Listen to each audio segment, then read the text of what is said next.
Welcome back to the Hoops Temple podcast. I don't know how to do our intro music, so you only get that when Nate's the host. But I'll he's be your he's the host today. he's the only one with the rights to the intro music after swindling the band that produced it a few years ago. That's true. Ripped off some people, and Nate's the one in charge of that. But Yeah. Aaron Schroeder, will host today, joined by Dylan Williamson from New Zealand. How you doing? Hello, doing good. Flashing back, coming to you live from 2021. That's true. I finally tricked somebody to do the top 10 players of 2021 with me because it's an impossible season Mm, to kind of digest. There's really so much going on. What I'll start with is the Lakers and the Heat play their final game of the finals on October 11th. And then the Lakers play their first game of the next season on December 22nd. So basically a month of training camp. There's only 2 months in between. It's 2 months of an off season. COVID, the 2020 season gives us the bubble, but you could argue that the season most impacted by COVID is the following season because it is mm. short and it's only 72 games. And I mean, Dylan, what did you find in terms of stars actually playing basketball games during the 2021 season? Yeah, no, it was a very strange season. Because you do get, as you say, the compressed schedule. You get fewer games. You get crowds, but not really.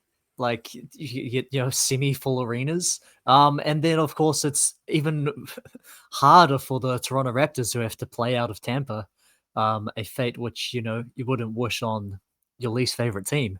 And so it is a very strange. And then you combine that with um as you said, this was a very injury-plagued season. Not only that, you've got to do COVID testing, and that could have you miss a week, but then there are these major muscle injuries, which eventually get blamed on the shortened off season.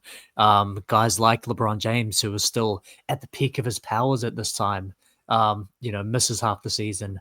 Anthony Davis misses half the season. So you get this defending champion Lakers coming from behind, having to play in the play-in tournament, which has debuted this season. That's true. That's right. I kind of forget the timeline, honestly, because they Yeah. had like the bubble play in, right, in 2020, but that was like you had some games to like get it going. Um, and then they expanded that, and we still had that today, the Heat Bulls Hawks inaugural game. Um, I think the Bulls might have fallen out of it, but I'm glad they had that for them. So I Mm. actually ranked 23 people. I ranked 23 Mm. people. Dylan ranked 15 people. I averaged them out. Anyone that Dylan did not have, I just gave a score of 20. And we have our average ranking sometimes to discuss towards the top end as the numbers get smaller. But I'll start with our honorable mentions. We have 3 honorable mentions. The first one's Rudy Gobert. I had 16th. Dylan had 15th. The Mm. deep way. Yeah. And I think it's important to remember, as we do this activity, to remember the state of the league at this point, and to really consider that even though it was only 5 seasons ago, um, or even less than that, like it was quite a different league where it was more, particularly defensively, a league in which one player can totally carry your defense, if they're good enough. And Rudy Gobert absolutely was good enough, where he carried the Jazz um, to where were they?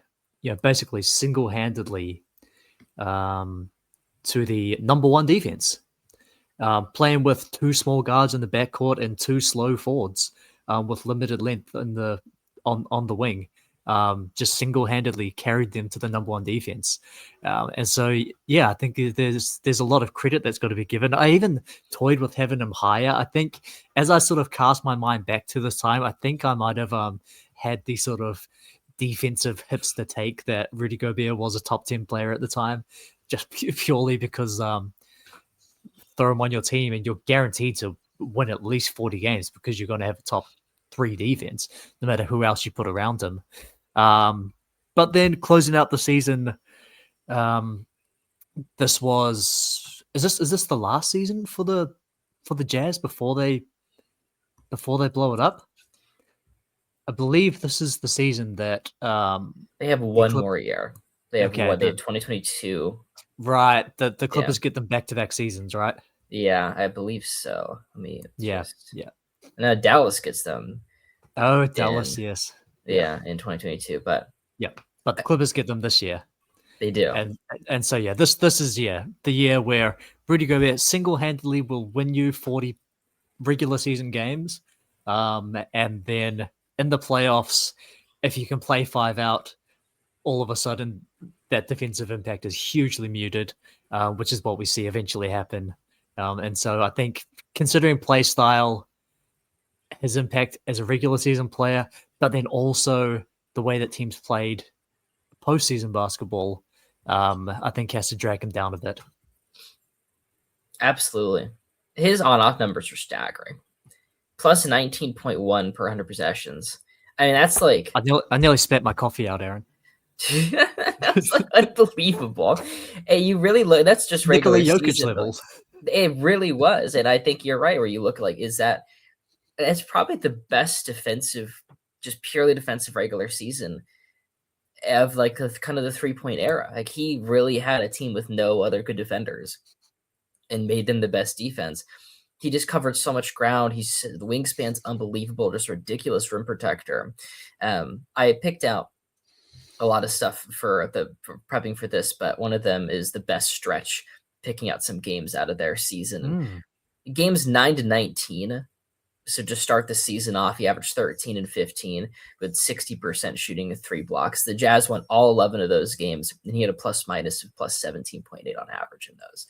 Like you walk him out there, he just crushes them. But come playoff time, they handle Memphis. He has a really good series. He averages 17 points, 13 boards, and 3 blocks. They beat Memphis in 5, but then you see him like really, really limited against the Clippers. Like you said, if you can play 5 out, which they did, like Terrence Mann, I think it was 39 points. It's the Terrence Mann game. So what do you have with Gobert where, yeah, he still really was like that impactful as a defensive player. But if he can't punish you for playing a guy who's 6'4", like offensively so limited that I really ended up he kind of fell until he was pretty firmly out of the top 10. Yeah. And like the big thing for me for Gobert is always like, this is a guy that I always say this, NBA players say that they do not respect, but their play says otherwise, because whenever Rudy Gobert is on the floor, opponents just stop taking layups altogether. And so they say that they don't respect him, but I mean, that year they took only 28% of their shots at the rim, which is an incredibly low number, and shot 8% more of their shots at the rim whenever he checked out of the game. And so they continually say they don't respect Rudy Gobert and don't attempt layups when he's on the floor. Yeah, he is a very polarizing defensive player. I'm glad we kind of start this podcast with him because I mean he's got 4 defensive player of the years. He's been an excellent defender this season again, and yeah, I think he'll kind of walk away like a Hall of Fame player, and I don't think people will ever truly understand it. But all right, that was our first honorable mention. Our second one is James Harden. I had 13. You had 11, just outside. You like fat James Harden, fat suit Harden? Yeah. To remind everybody, this was the season James Harden starts the year on the Houston Rockets, is playing for them, has a pretty comical play style, which is also reflected in the numbers, where he can't help but still destroy teams on offense, and so their offense is actually still good when he's there. But then James Harden, who has a notoriously low defensive effort level, takes it to new levels. And let me pull this number because it is quite comical. But yeah, starts the season on the Rockets, is wearing the fat suit, wants to be traded, is still putting up buckets, is playing absolutely no defense. 2021, and they are 19 points per 100, worse with him on defense. So he is even bigger. He's basically the inverse Rudy Gobert. You sub James Harden out for who would it be at the time? Freaking Daniel House, and you transform into the greatest defensive team ever. That's what it was. But it's astonishing. So I also found all their best games. His best game, they're all talking about game score, is as a Rocket. He shows up game Yeah. one, has 44, 4, and 17 on 12 of 21 shooting, and then he just gains like 30 pounds overnight. Yeah, Has yeah, this like yeah. disastrous, let's see, what was it? How many? Yeah, he went 2-6 with Houston, 29-7 with the Nets. But I honestly kind of really looked at that Nets tenure again. I was like, man, like James Harden was still just like, even when he was deliberately trying to be fat and not play for Houston, he still was so good. So once he joined Yes. the Nets, he had the game 27-47. The Nets go 18-2. He averaged 28, 10, and 11 on plus Mm, 5% relative true shooting. He was yeah, phenomenal for Brooklyn. yeah, and as for those who don't remember, this was the year that Brooklyn puts together the greatest theoretical big three in history, who are practically unbeatable in the very few games that they play together. Um, Before going into the playoffs, losing Harden and Kyrie to injury, and then their second best player was washed Blake Griffin. But when those three guys were on the floor, they were outstanding. Even when James Harden was just on the floor, they were outstanding. And I think doing this exercise allows us a sort of a different perspective, in that typically when we do these kind of lists, we're doing either a purely retrospective of what did happen in the season, say an All NBA, of who's which players actually contributed the most to their teams of the season, or we're projecting. We're doing it in the off season and saying, here's what these players were, but we're doing a little bit of guesswork.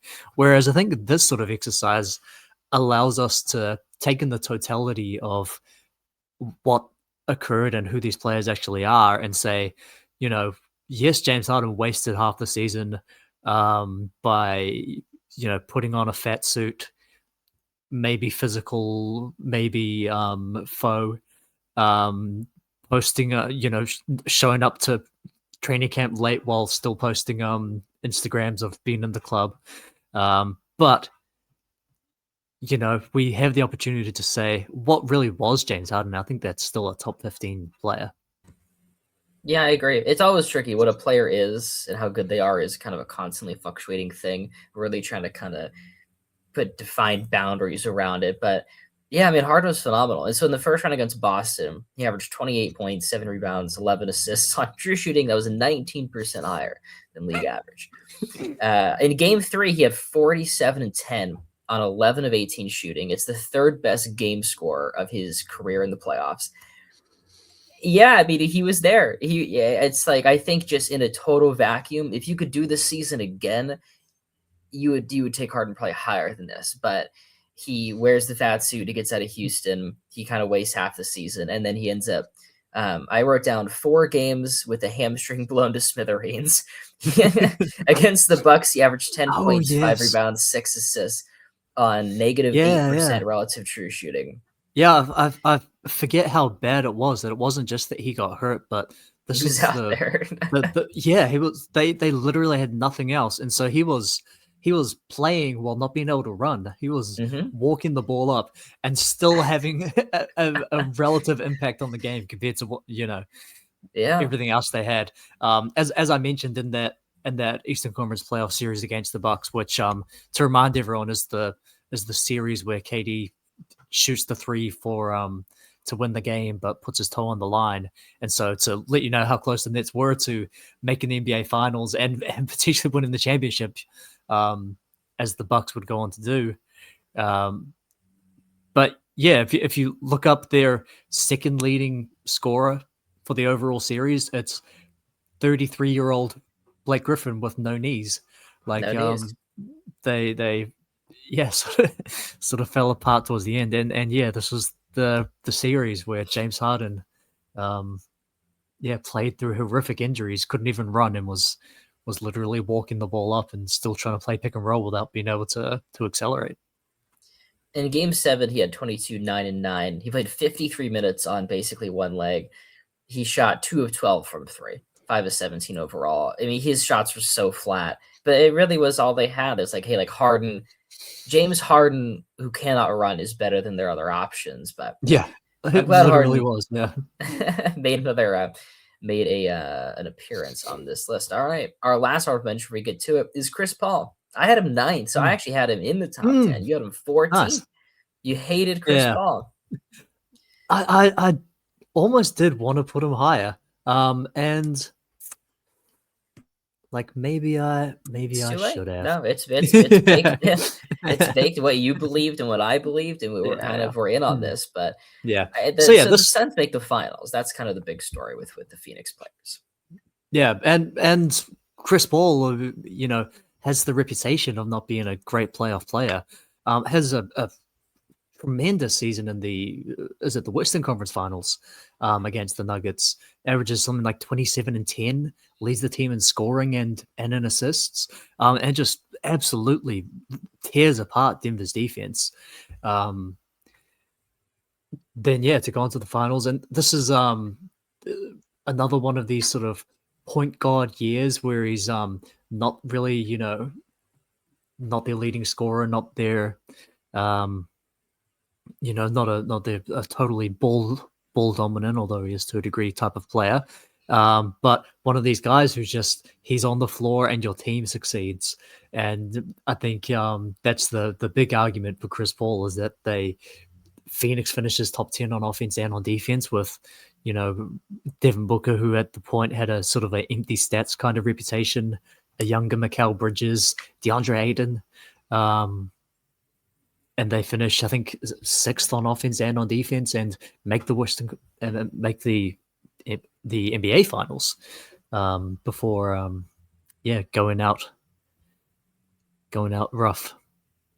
It was a rough ending, but I do feel like Chris Paul changed that culture in Phoenix, where they had been losers for so long. And I think when he arrived, people kind of understood like, all right, this team's getting a lot more serious. We just saw what he did in OKC, and it was much better than anyone anticipated. So he's actually 5th in MVP voting, the second team All NBA, and the second guard on that team.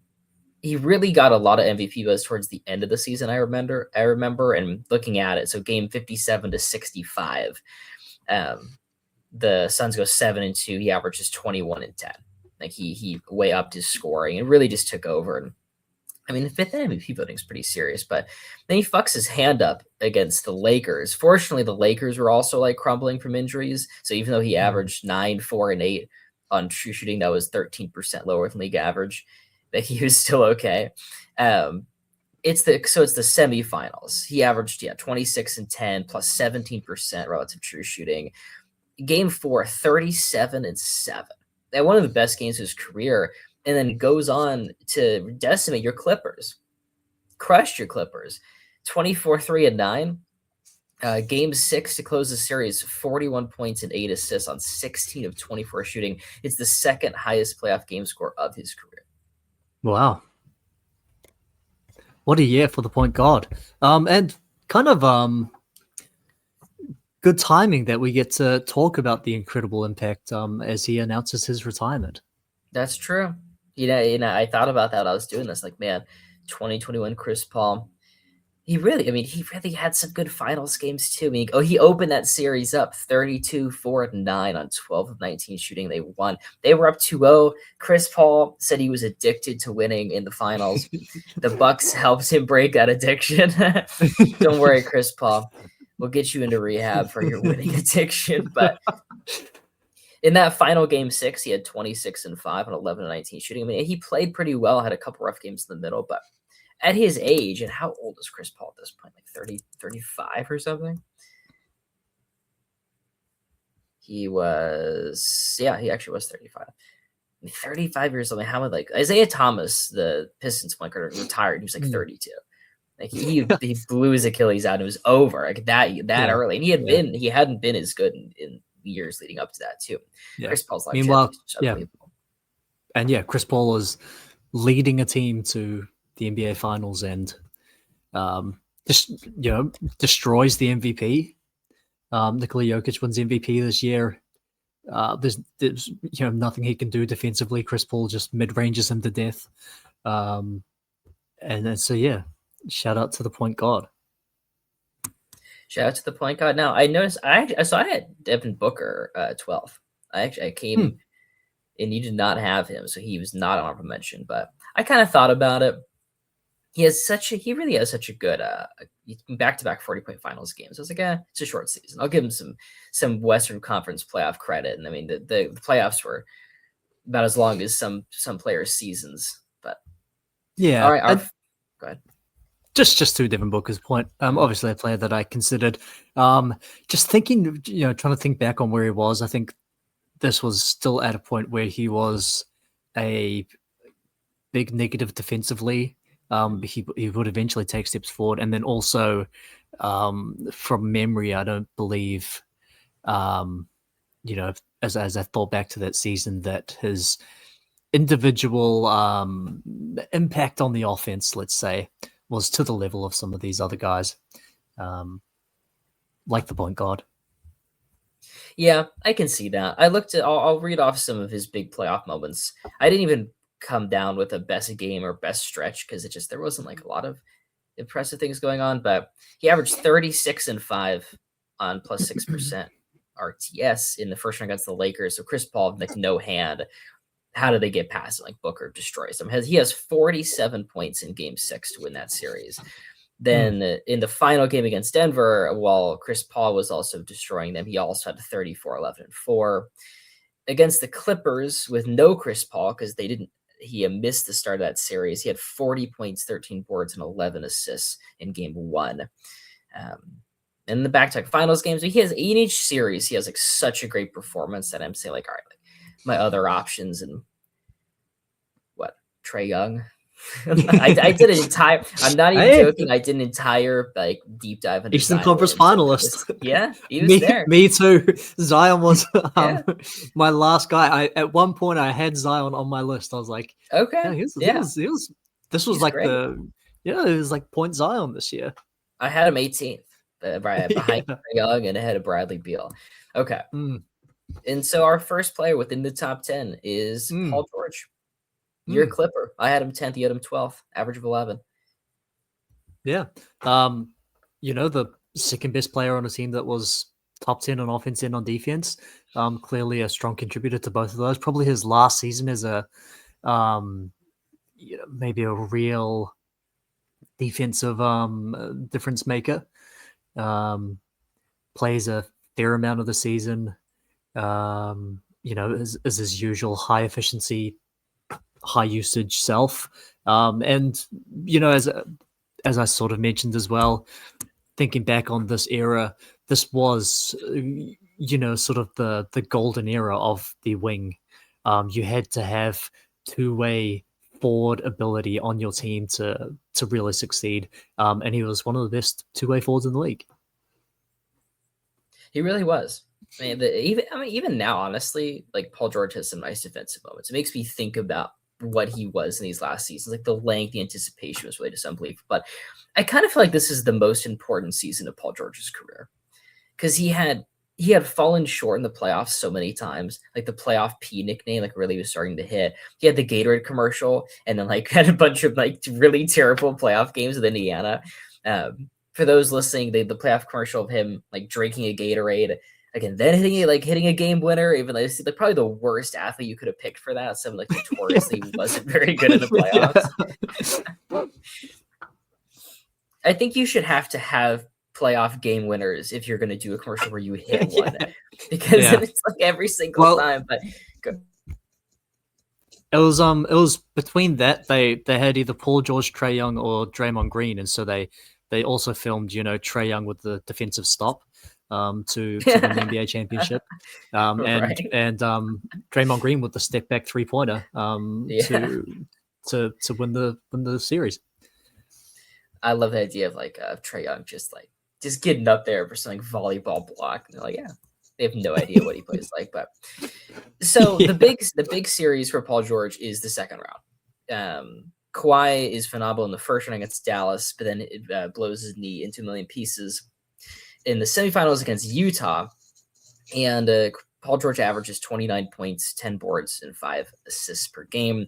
In the last two games without Kawhi, in the first one, he had 37, 16, and 5 on plus 11% relative true shooting.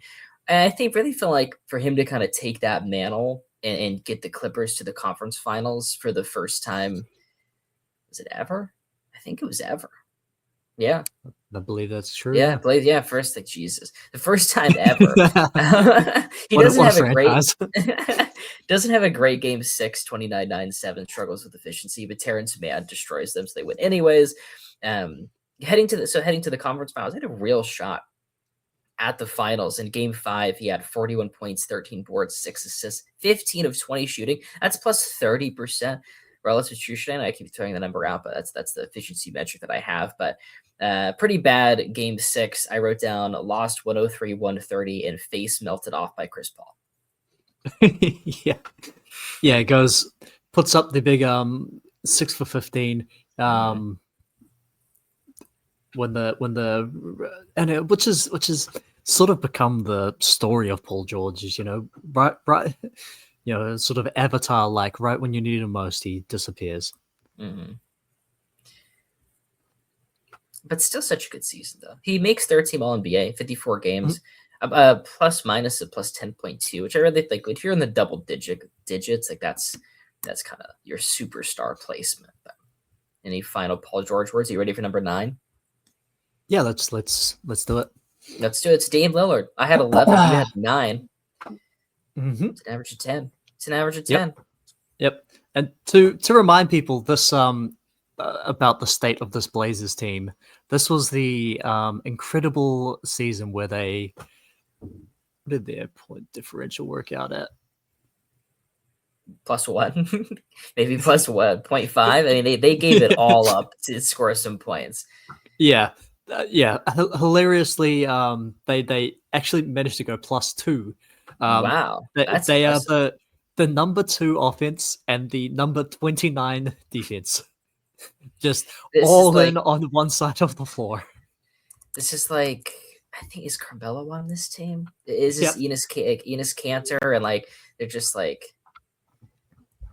Let me look at this. Yep, you got Carmelo. You got poor Robert Covington out there trying to do everything by himself. Like, absolutely terrible. Robert Covington's out there killing himself to raise them from 30th to 29th single-handedly. No, seriously. I do kind of remember when Nurkic got hurt. It was like, oh man, like they got nothing left. They have really nothing left to score any points. But yeah, Melo and Dame and CJ are always going to have that. But I mean, you could tell me Dame is there is few players that have the offensive impact that he does in this season. And I think the really big thing is the playoff series against Denver. They lose in that first round. You kind of walk away thinking he might have been the best player in that series, though. He averaged 34, 4, and 10, ridiculous efficiency. In his final, I didn't write down what game it was. I think it's game 5, but 55 points, 6 rebounds, 10 assists. True shooting of plus 40%, which is like 95 or something, like 98, I think. It's the highest playoff game score of all time. It's the best playoff of the last 50 years. That's where he's at right now. And yeah, it's kind of on a team that is giving up defensively, and they lose in the first round. But he was, I mean, he had Austin Rivers literally praying to God during the game. He's like, oh my God, like he finally missed. Yeah. It's almost sort of Shea-like in his offense, where he's part of this elite offense. When you when you need a bucket, you know that it's going in. Has a lot of tremendous clutch moments as they play all of these close games because they score 118 and give up 116 every game. But then the thing that drags him down, obviously, is that he's a small one-way guard in the era where you've got Kawhi and Paul George and Giannis and LeBron, as the ball handlers, and this sort of more ISO heavy, seek out a mismatch kind of NBA, and that sort of puts a limit on what he's able to achieve. Certainly. Now you mentioned the close games, and I'm glad you did. One of the things that I tracked for all these players. There's this website Mm. called Unpredictable that has a like Jerry West Clutch Player of the Year tracker, where for everything you can do to increase your team's win probability in crunch time during a clutch moment, it basically tallies up who added the most improved win probability, who was the clutchest player, and Dame was number one for this season and then for the regular season, first in the clutch metric. And there's a top 50, so I have the top 50 players. Of the players you talked about, Paul George is not on that. Not at all. James Harden. James Harden was 16. 10th best player in the league, and in the clutch, he's the 60th. He's not on there. But maybe you could do other things. I guess he's not doing that either. But Harden was 16th, and then Hey, what about his clutch gravity? Did they think about that? So that's actually like the one kind of drawback is someone taking a lot of shots and then missing them is considered just a net negative. Like there's no value in, hey, like this guy was versus like Kobe isn't on here in some years. You feel like he should be. And it's just because like, it's because he went 5 for 25 on clutch shots. Like maybe he had some crazy game winners, but overall it's in a negative. But Gobert is actually 25th. He has he's third in clutch win probability added due to block shots. Wow. So he has that. But yeah, Dame first on that, first on that clutch metric. He is the clutch player of the year for this season. Yeah. Speaking of Dame, did you pay attention to the All-Star festivities this year? Did you tune into that live? Right. Great anticipation. I would rather die than watch the All-Star break festivities. That's where I'm at with my NBA fandom. I saw that he won, but I think I gave up on the All-Star game and such things years ago. Yeah. This is sort of the year that I'm finally out on it. I remember I used to tune in and watch every event live. I even watched the freaking Celebrity All-Star game. Wow, okay. That's beyond where I ever was. I watched the commitment. Skills Challenge, but I mean, Wembanyama like threw it last year, and I was like, yeah, I think I'm done. What a legend! What a No, legend! so yeah, they didn't have it this year, right? They got rid of it because there's like that was stupid. I was like, yeah, that was dumb the entire time. That was the thing where you were like, oh, I'm gonna watch a dunk contest. And then you turn it on, you're like, oh, fuck, the Skills Challenge is on. Like, fuck, I forgot about this one. I gotta watch this first. I gotta wait for Brandon Knight to throw a ball into a fucking ring. Brandon Knight. That's good. before I can go on to the dunk contest. That's right. All right, number 7. No, number 8. Paul George was 10. Dame was 9. Number 8, Luka Doncic. I had him 7th. He had him 8th. Average is 7.5. It's a difficult sort of discussion around Luka. I mean, part of this is that he hadn't come into his own. Part of this is that the league wasn't necessarily the same at the time. They finished with a top 10. The Mavs, that is, finished with a top 10 offense and a bottom 10 defense, which is sort of about what you'd expect for a Luka Doncic-led team at the time. Essentially, that's kind of where we're at. Honestly, what I wanted to hit on for this point was, do you think Luka peaked physically at this age? I really think he did. I think this is like, because I kind of went back, like watched the Clippers series, and I was like, this is the most athletic Luka has ever been, and he's never getting back to this. He's like 30 pounds lighter, and he's unbelievable. I think, his battles with the Clippers are unbelievable. So that they played the Clippers in the first round. Series goes to 7. He's playing with Tim Hardaway Jr. going up against Kawhi and Paul George. Averages 36, 8, and 10 on league average efficiency. In Game 7, they lose. We had 46, 7, and 14. It's the third highest playoff game score of his career, and it's all been downhill since then. I mean, he just doesn't look the same physically. Yeah, and like this was it was a run of big minutes for him as well, and that's one of the things that has sort of become part of the Luka story, is that as the minutes go up, the effectiveness goes down. This year he's the league's leader in first quarter points, and so he's getting his scoring done early on and tailing off towards the end. But yeah, this is sort of the last season before he really discovers cheeseburgers, milkshakes, and cigarettes. Life's greatest pleasures: cheeseburgers, milkshakes, and cigarettes. Man, got me It's thinking about all of them. it's the American culture. He finally figures it out. Well, it's a perfect blend because I feel like drinking and smoking is more of like a Eastern European thing, and then being fat and lazy is more of an American thing. It's like it's just great. It's just great. I'm just gonna like he's like the Ratatouille when he like eats the strawberry and the cheese and it has like the swirls. It's like that's him mixing cigarettes and booze with being fat. This is fucking great. This is perfect. This is exactly what I wanted. But he still was just an offensive machine. And the footwork, the pacing. Like it's not like he's super fast, but just gets to his spots effortlessly. And I mean, if you asked anybody at this point, they would have told you that Luka is going to be like the greatest player of all time. And it's a matter of time before he's league MVP. It's a matter of time before he wins a championship. All things are still waiting on, but yeah, probably starts his streak of being the predicted MVP at the start of every season before going on to never win. That's what I called him next year's MVP. That was my nickname.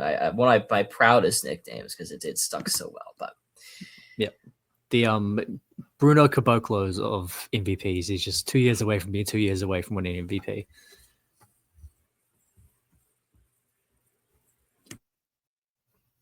All right, number 7, kind of maybe a little low for both of us. It's Joel Embiid, second in MVP voting, 6th on my list, 7th on your list. Yeah, really, go ahead. It's a difficult ranking, right? Because part of this is obviously looking at the season that did occur, and then part of it is looking forward to what we know to be true. And I think the big thing for Embiid this year is this is sort of, as people may not remember, the last of his sort of dominant defensive seasons. So the Sixers are top 3 in defense this year as well, and he's one of the best defensive players. He really had that insane 2-way impact. Like looking through it, I understand why he was second in MVP voting. So game 12 to 36, the Sixers go 16-5. He misses 3 games during that, but that's okay. The average is 33, 12, and 3 on plus 9% relative true shooting, while being one of the best rim protectors, one of the best defensive players in the league. What we come down to, though, is the same thing that always happens to Embiid is he gets injured. And he gets injured in the second round. Actually, sorry, in the first round, but really affects him in the second round. So the Sixers kind of toss the Wizards to the side. He averaged 24, 7, and 3 on 64, 46, 89 splits, like basically just making every single thing he was putting up there.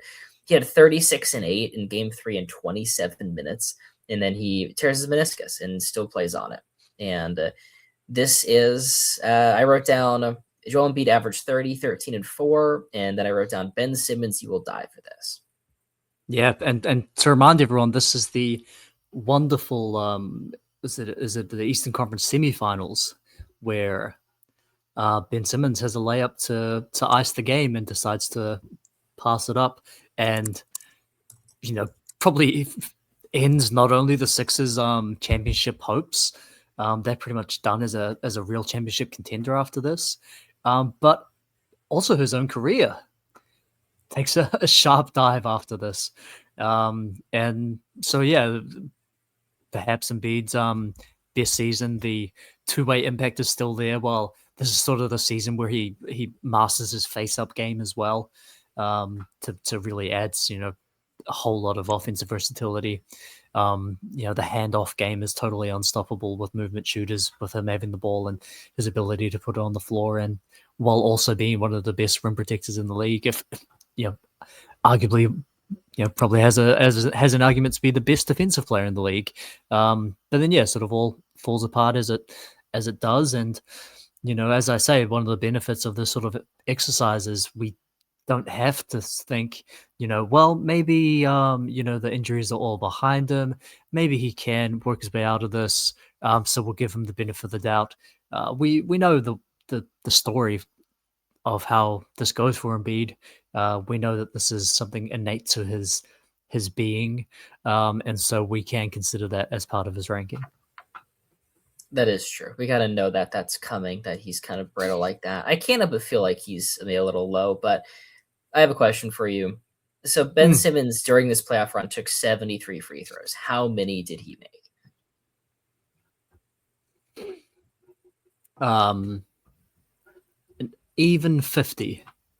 You're the most generous man in the world. 25. Holy 25. So he shot 34% during this playoff run, 33% during the Atlanta series. I mean, that's really where the pass layup comes from. So game 1, he shoots 3 of 10, then 0 of 2, 4 of 8, 1 of 5, and they hack a Ben Simmons him, 4 of 14. So that kind of basically sets up game 7. He goes 2 of 4 in game 6, but he has 1 of 2 in game 7 because he's like running away. He's like actively trying to get away. Take a layup. He still had 13 assists and 8 rebounds. Like he still had a plus minus of +1. He's treating Trae Young like he's Rudy Gobert. He took 4 shots in game 7. And I think like I think the back issue is legitimate. I also think he mentally could not get over that, where he fucked up. He fucked up the free throws basically. And you end up with this guy. You literally can't be out there. And yeah, really tough stuff. 34%, 25 made free throws. Incredible. All right. Number 6. Is that right? You know that's going to be right. We're kind of far away. I guess I don't know how I feel at this one. It's LeBron James. I had him 8th. You had him 3rd. This is the furthest way we've been. Yeah, it's a difficult ranking for LeBron because he misses probably half of the season. He's, we have the ability of hindsight to know that the following season is, he's not at this sort of level. But he is 1 year removed from winning a championship. And I think still has that sort of offensive impact in the few games he's able to play. The Lakers actually managed to come out with a fairly reasonable record, despite him and AD both playing in the 40s this season. Having Dennis Schroeder and Kyle Kuzma to rely on in those games he's out isn't the best that you'd hope for. But I think part of this is my perception, as I keep going back to, of what it is to win NBA games, particularly playoff games at this season, where we say it's your weaknesses that really determine the game, and having big forwards who can ball handle, who can score, and also have some defensive ability, I think is so valuable at this point, and you'll see that reflected in my rankings, to a greater degree than it is in today's NBA. And yeah, I think LeBron still has it this year before he finally succumbs to Father Time. It is so tricky to place this ranking. Like thinking about, so you basically have the shortened season. Most of these guys are playing some limited fashion of games. And then the playoffs are kind of weighted a little more heavily in this season because that's just such a big portion of it. And I think had he played well, I would have thought differently about it. But the Lakers are so banged up. He averages 23, 7, and 8 on below average efficiency. He's just not very good in the playoffs and misses the second half of the season. So I'm kind of left with 45 games on a team that went 42 and 30. They're 12 and 15 without him, so definitely missed him. He does have this incredible start. Go ahead. And by the way, plays 45 games and still makes All NBA third team. That's such true. Such as the acknowledgement of where he still was as a player. And I think thinking back to my rankings, I did have him. I do specifically recall picking him for my All NBA third team as well. Wow, that's some memory from that. That's impressive. I don't even know if I was making videos at that point, but okay. Game 10 to 29, the Lakers go 16 and 4. He averages 26, 8, and 8. That stretch ends on February 16th. On February 5th at 6:44 in the morning, the Kia MVP award ladder came out and had him number one. In the way it described it is like LeBron is on his way to be the MVP of the league. I think if I really cared about the first 30 games of a season, it would be much higher. I think Embiid has a better regular season. Like Jokic has a better regular season. I think you have like Luka has a better regular season. And if it's just playoffs of the guys that played shortened seasons, like Durant's going to be higher than that. Who's way better in that regard. Like Chris Paul is banged up in the playoffs, but has much better playoff moments. I just couldn't get there saying like, okay, what he could have been. But it's all Solomon Hill's fault. Solomon Hill died into LeBron's ankle. He ruins this year. They would have gone back to back. Yeah, and like I mentioned earlier, like this exercise, I think gave me the ability to evaluate a little bit more in terms of what I know this player really is. It's not projecting, and it's also not just saying what actually did happen, but who actually is this player? How good actually is he? And so I think that sort of gave me the ability to raise him up in the rankings, despite a disappointing, as you say, basically second half, including playoffs of the season. I'd love to, at some point in my life, when I eventually rank the top 10 players from every single season, I'm like 20% of the way there. I'm getting there. I want to know if this is like the highest a 36-year-old's ever been. Because my Jordan retires after his 35 season. And I mean, 36 years old, like we're saying he's the sixth best player in the league at that point, and he like got his ankle demolished. Like he would have been much higher. I mean, talk about how impactful he'd been for that long.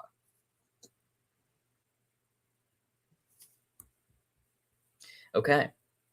Number 5, the league MVP. Go ahead. Maybe how old is Steph Curry this year? Is that the next I think he's actually quite a bit. I mean, he's quite a bit older, I think. He's 30, he's 37.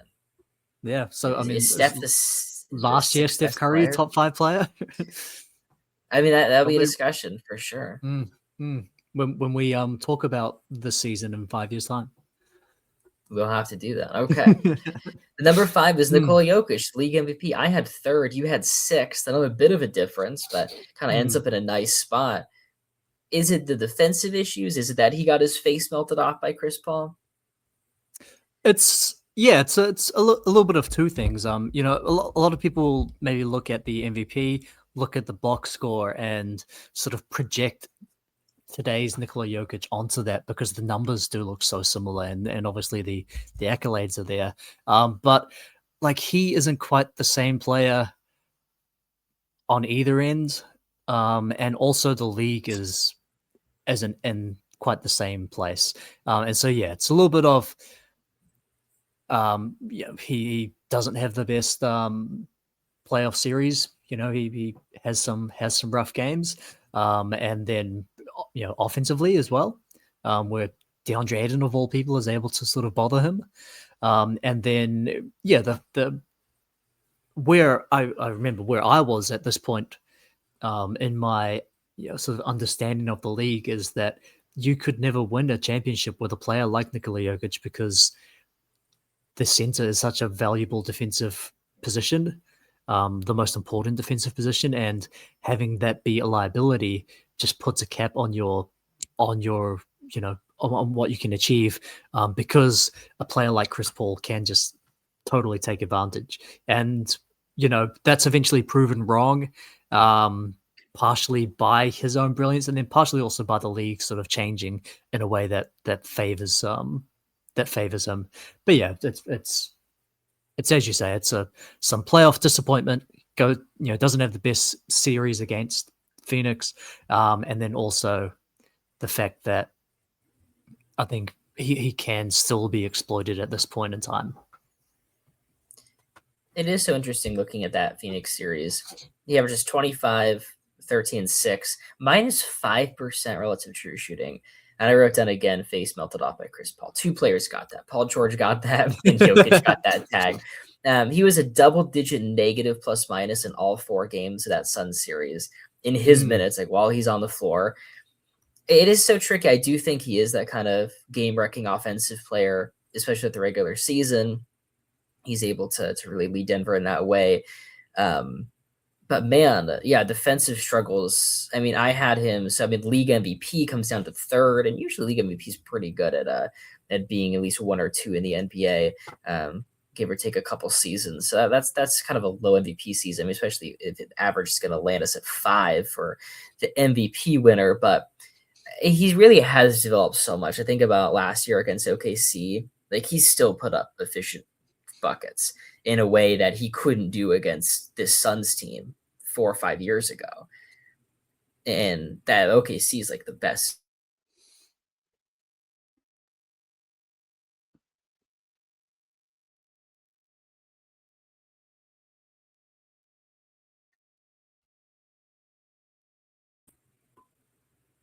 I return from the ether. I liked that for a second. What's the last thing you heard? OKC is the best. OKC was the best defense of all time for a bit in last season, and one of the best defenses ever, and he still could score efficiently in a way he could not do against that Phoenix team. So things really have changed, but we'll leave Jokic there at 5. Yeah, and like that's the thing that I want people to remember as they consider this ranking is as I say, you look at the numbers, you look at the MVP, and you sort of project current day Nikola Jokic onto that because it does look so similar at a glance. But he really has continued to improve as a player and round out his game and become even more offensively unstoppable. And through some virtue of his own, and also just the way that the league has changed, has become more viable defensively as well. Absolutely. All right, moving on. Jokic at 5. We'll recap real quick. Paul George at 10, Dame at 9, Luka at 8, Embiid at 7, LeBron at 6, Jokic at 5. Number 4, Steph Curry. You had 5. I had a 2. Oh, wow. Yeah. I had a 2. There's a bit of a tie, but I think we'll leave it how it is.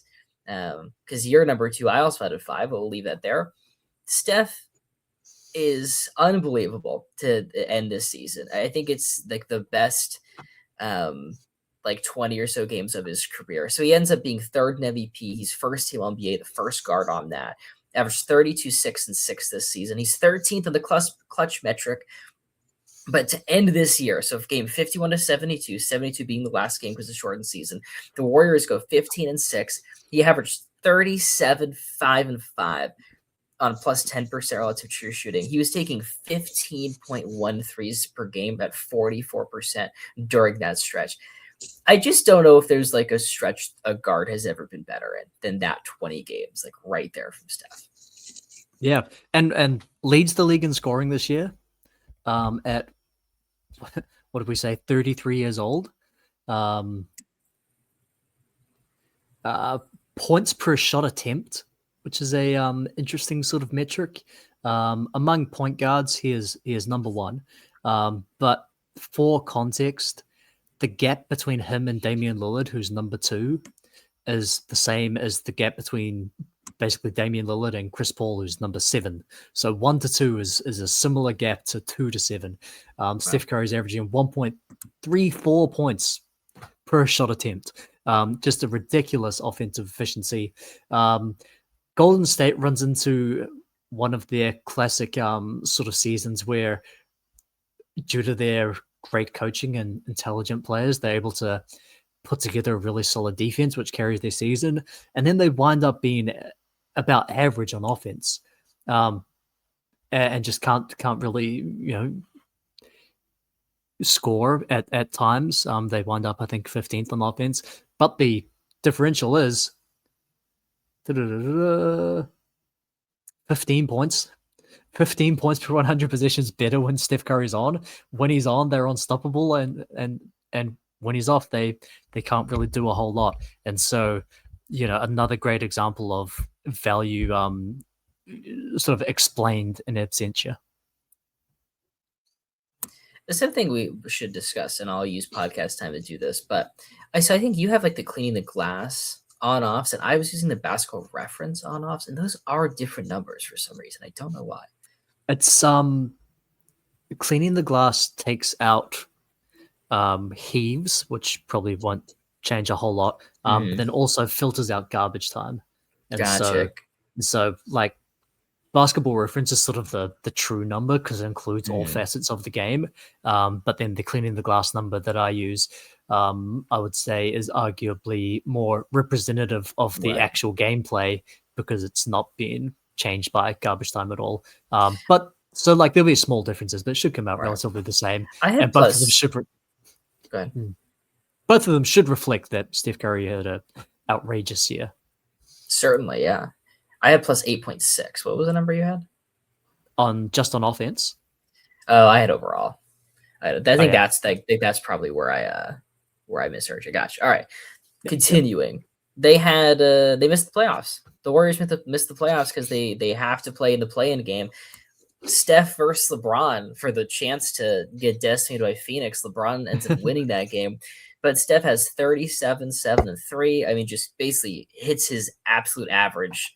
His average game of the best stretch of his career. He does it again. They lose by 3. I wrote down Michael Mulder played 21 minutes and Kent Bazemore started.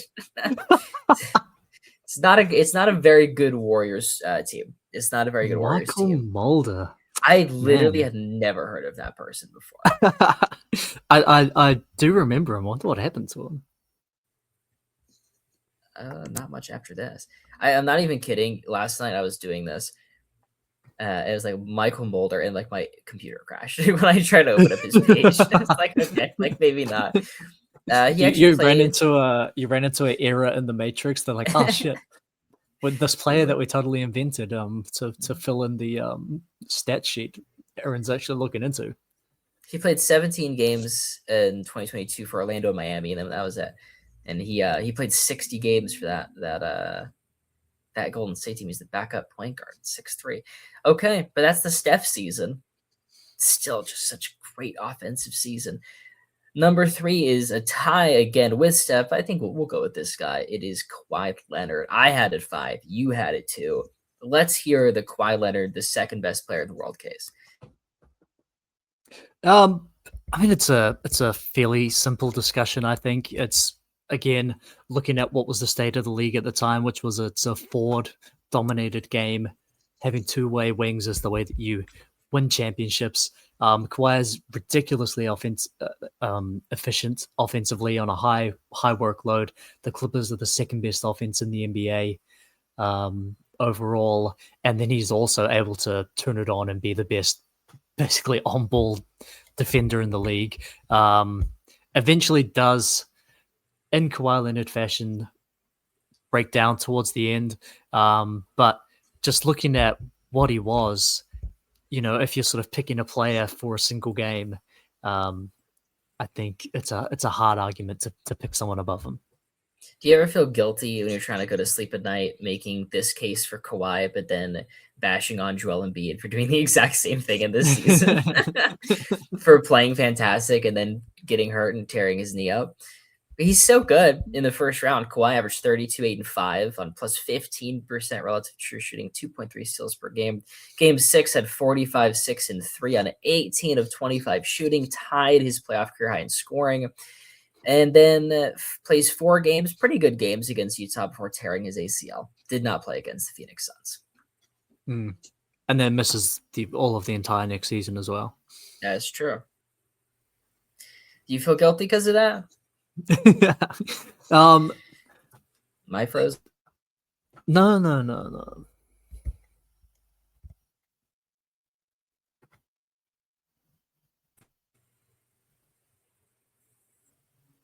All right, we're back. Do I feel guilty because of that? Not necessarily. Just because I think that there is a difference in maybe play style, which I think is Kawhi has an advantage in. Being an on-ball wing, I think has a little more value than Embiid's post-up game.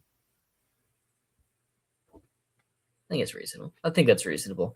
All right. Well, he's going to sit there number 3, probably one of the higher rankings of his career.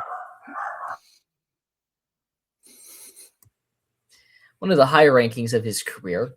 I find that by 2017 would place higher, maybe 2019. he probably around the same range in 2019 when he wins that championship with Toronto. But this could be one of the 3 or so best Kawhi seasons. Like he's first team NBA and plays great in the playoffs. He does get hurt again, but you know what? That's just the Kawhi experience. But moving on to number 2, you got to tell me how a player that played 35 games is the best player in the world. I had Kevin Durant 4. I felt kind of bad about that. You had him 1. I just think when he was playing that year, regular season and playoffs, he was the best player in the NBA. He was totally unstoppable defensively offensively as one of his better defensive seasons. And then puts together a ridiculous playoff carry job to take the eventual champions to within, an inch of defeat. I think Giannis, who I assume you have number 1, I think he outplays in that series with an inferior team, and so I think just the levels that he got to exceeded anyone else in the league, even if he did do it with a lesser volume. I do get it. In my heart of hearts, I get it. I feel like he plays 35 games. They go 25-12 without him.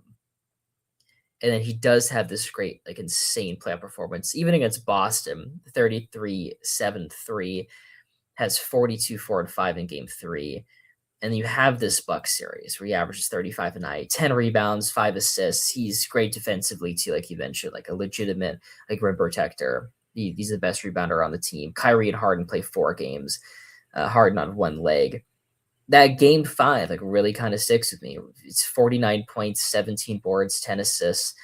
This is a game score of 50.4. We mentioned Dame's earlier being the highest playoff game score ever. This is the 3rd highest. And then he has 48, 9, and 6 in game 7. It's the 3rd most points ever scored in game 7. Yeah, I feel like it. Look, go ahead. We might even be in agreement, other than just like philosophically, of like where I'm saying this was the best player in the NBA, and perhaps you're more saying this is the player who played the best during this season, and so it's a little bit different in terms of evaluation. I think for the purpose of the exercise, if we really take a step back and say, what is the point in even doing this? I think it is for historical perspective in terms of who actually were the best players. And I think from that perspective, I would want to reward the guy who, when he was playing, was just, absolutely dominant, the best NBA player. Giannis comes out of that season and says, I just played against the best player in the NBA. And so, yeah, for that reason, I want to give it to Durant. I think that we've done enough having a player that has 35 games played and no accolades and putting him second. Putting him like who didn't make the like. That's a valuable discussion. I think we've painted that picture to a degree where I'm happy with. Yeah. I really looked at it. So obviously Giannis ends up being number 1. I had him first. You had him 4th because you hate him, but that's fine. I looked at Giannis. He's 4th in MVP voting. He's unanimous first team NBA. He's first team all defense. He's 5th in DPOY. He's just phenomenal on both ends. The 2 pieces, he plays so well in that Brooklyn series. Like if he was bad and they snuck through, I'd feel differently about it. But he still averaged 32, 13, and 4. Yeah. In that game 7. He had 40, 13, and 5. Like he had these great performances. It's like, okay, like Durant was better in that series. But then you have this, like the best finals ever, like the best finals anyone's ever played over the last 10 years. And it's Giannis against the Suns. Like the Suns have simply no answer. He averaged 35, 13, and 5. I just wrapped up a greatest finals games ever played series on TikTok, and Giannis's game 6, I had 3rd. He had 50 points, 14 rebounds, 2 assists. He had 2 other 40-point games in game 2 and game 3. it's like if it was just like an okay finals, I would be okay saying like, hey, like Durant in that limited time was better, but I just couldn't find it. Yeah, no, that's a very valuable point. I mean, to sort of summarize your argument, Kevin Durant has this great run up until the conference finals. Well, Giannis also has that, and then goes one step further and has an incredible NBA finals and wins the championship. And wins the title, and had the better regular season, like, and played the entire time, like, is a total freak. And his knee inverted completely against Atlanta, and then he was just fine and had a Shaq-like finals. I think I went back and did, let's say, off my game score.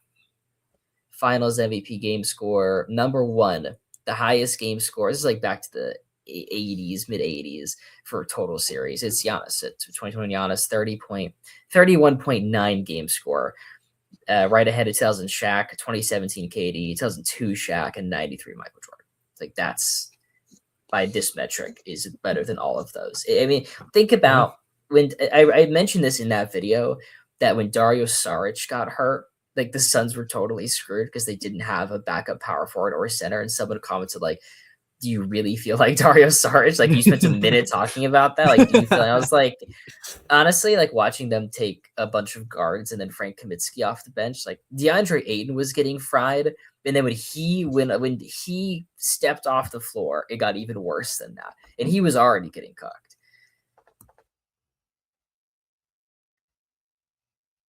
Yeah, and look, mate, you play the NBA season to win a championship, and being available is an important part in doing that.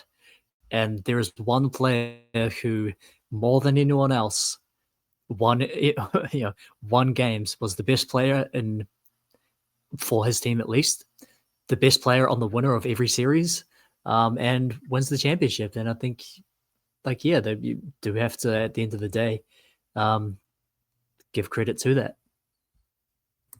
And we will.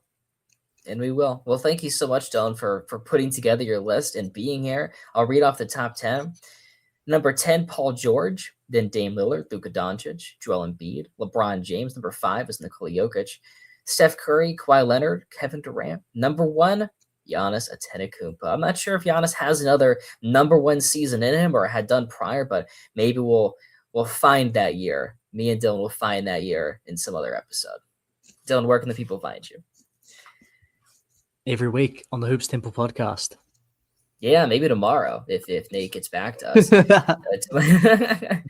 All right. Thanks for listening. And if this becomes a video, thanks for watching.